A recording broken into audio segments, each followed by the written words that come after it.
Hey Sprocketeers, welcome back to the channel. Today we're tackling something incredibly epic. I am of course talking about the TET Trail in Belagua Valley.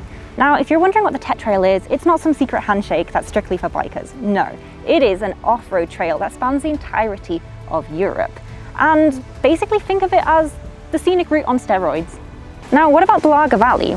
This place is basically the Pyrenees showing off its stunning views and enough sheep to probably send you to sleep. Sorry, that joke was bad. To switch off, I'll stop making bad jokes. Now Belagua Valley is basically nature's best treasure trove, hidden between the French and Spanish border. And this place has everything: lush green meadows, towering peaks, and some of the most incredible views you'll ever see from a motorcycle seat. It's also home to one of the last glacial valleys in the region, which means that as you're riding through a little bit of geological history. In fact, riding through here makes it feel like you're riding through a postcard. So without further ado, let's jump in.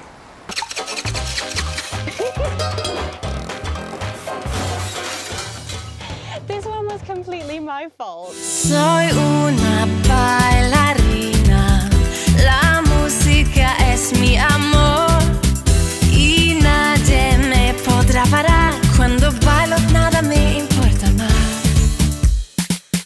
Arriba, dale, amigos, venga conmigo. Si no es ahora, es hasta luego. Qué bueno, es listo, tiempo de fiesta. Nuestro último baile juntos. Mi madre dijo, vuela con el viento. Hay un huracán en mi corazón. Mi madre dijo, cantar con el fuego. Mi fuego es mi amor.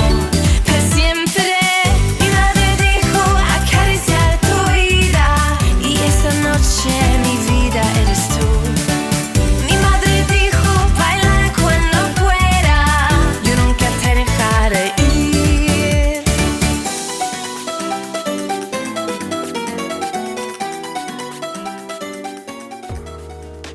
Good morning, Sprocketeers! Welcome to the absolute mess show. My name is Saffy Sprocket and I am your chaotic host. And today we are gonna go take a wee bit of a peek at the TET. So we have an hour to the location I'm gonna head to, and then I was gonna do about an hour on the trails and then an hour back. So a 3-hour round trip for you. So we're heading through a lot of little Spanish towns as well on the way.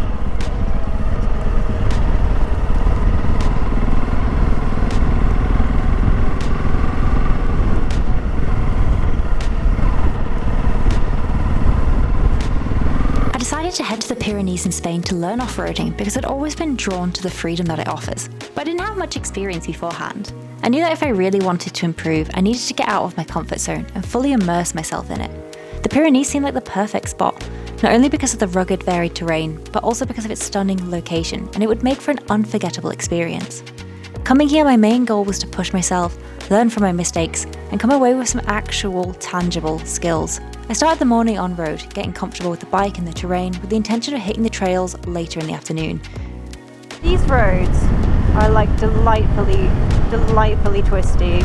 I wish I brought my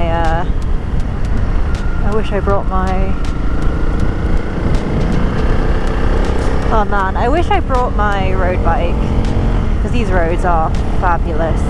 And I did think about doing it. And the reason I didn't is just because it's the first trip I've ever taken with the van, and I kind of wanted to make it manageable. And then I figured if it goes well, then next time I can bring 2 bikes, one for road and one for off-road. But for the time being, I thought I'll just start with something manageable.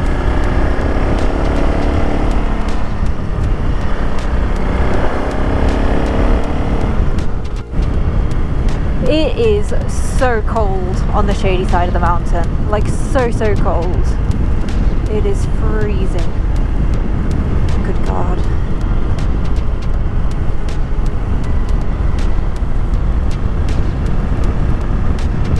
Way up the mountain.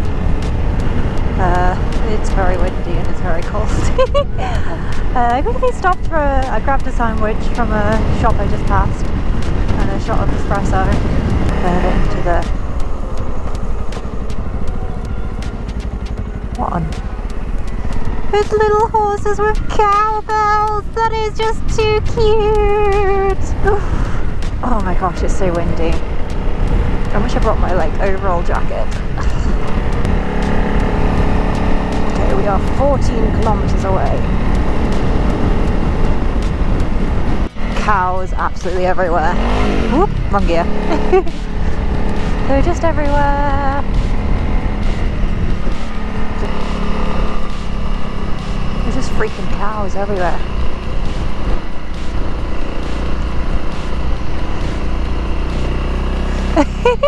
He's sniffing the car. At lunchtime, I'd crossed the border near Pau, and I started to make my way down the side of the mountain. As I descended, I found myself surrounded by herds of cows and sheep, all making their way down as well. It was surreal having to navigate through the animals on this path while trying to stay focused. The bells around their neck clanged loudly, echoing across the mountains. It had kind of a hypnotic atmosphere. It felt like I was truly stepping into a different world as I weaved between them. Wow, look how incredible that is. Oh, I love it. It's very, very windy. Like really windy.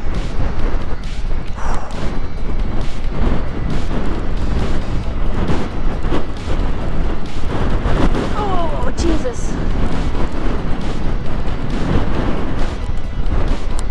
Jesus wept. I genuinely feel like I am biking through some sort of like fantasy adventure movie. Because it's just so cool. Let's switch to second gear.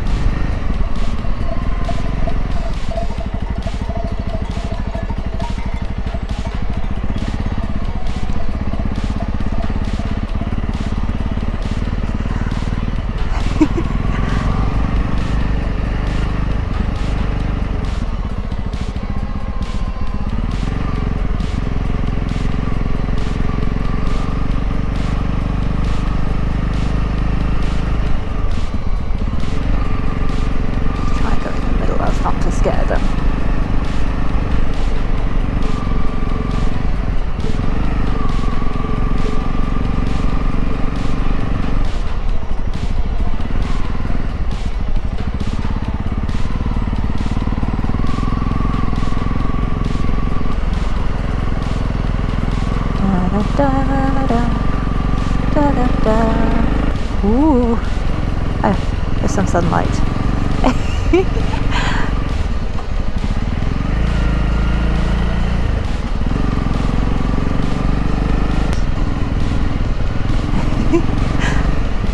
Oh, it's so creepy. Right, righty-ho, we have arrived on the D19, as you can tell, and this is where we're going to start today's ride. I'm a little bit late to today's party.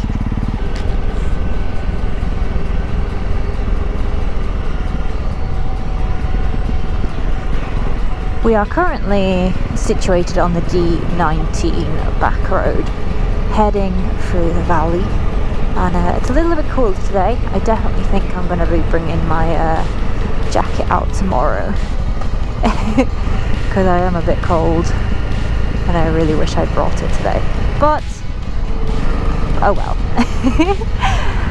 As I said, we're on the D19 and we're heading through the valley, and I don't know if this is a road trail or if this is like an off-road trail. Again, all I'm following is the TET GPX file from the interwebs, so I don't really know what I'm going to encounter other than just what's on the route. But I presume it will most likely be a mixture of stuff, but I'm not sure if this section of the route, because obviously the route goes through multiple different countries, and depending on what you get where varies massively. Okay, ladies and gentlemen, we're heading into the spooky, spooky dark forest. Oh, this is a little spooky. Oh my goodness. Okay. Ooh. Oh. some sunlight.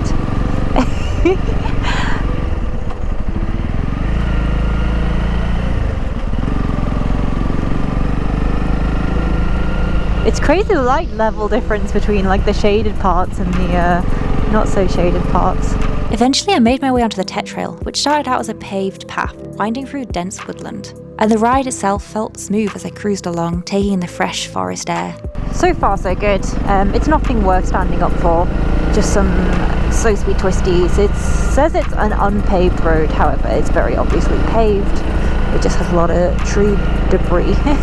Why is that so difficult to say? Tree debris. Tree debris. I think we'll easily cruise through this section today if it just carries on being like this. It's nothing particularly difficult. A bit of gravel. Still not a lot.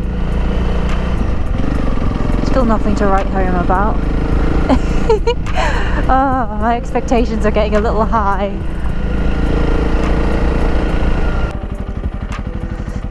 Wow!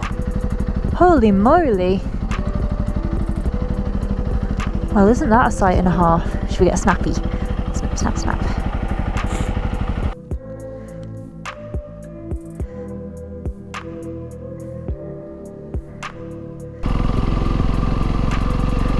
I feel like my cornering is getting a little bit better day by day. Okay, so somehow we're back on the mountain tops. We were over there sometime earlier today, and now we're over here.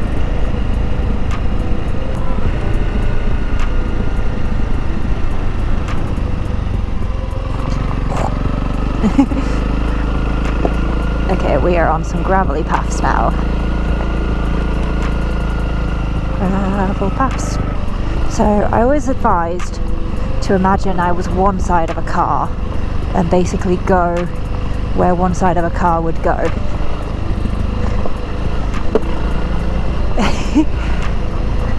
Because that's where it's most likely to be really grippy. And I was told to not change sides, but sometimes my brain does it automatically. Whoop. Something that I'm currently struggling with is getting my brain to look far ahead. This is really difficult. I don't know if you guys have any tips or tricks, but I find myself constantly looking about 2-3 meters ahead, like really, really close. And I'm like trying to get myself to look towards like the horizon mark. And when I look further away, I ride 10 times better. But for some reason, my brain just always wants to kind of look what's in front of me. Like I really struggle with like spot fixation. Like I really like, commit. Is it one of those things where eventually I'll overcome it? But right now I'm like constantly yo-yoing between what's in front and what's ahead, because every time I look what's in front of me, I have to remind myself to look more towards the horizon line. And again, when I look towards the horizon line, it's so much easier because I'm not fixated on what's going underneath my tyres. I'm just fixated on where I'm gonna go. As I continued, the trail began to twist and turn, gradually leading me up an ascent into the mountains. The paved road slowly gave way to a rougher, more challenging surface, but with each mile passing, I could feel my confidence growing. The real adventure was just beginning, and as the climb became steeper, the terrain started to get more rugged ahead. Of course, that's the story for next week.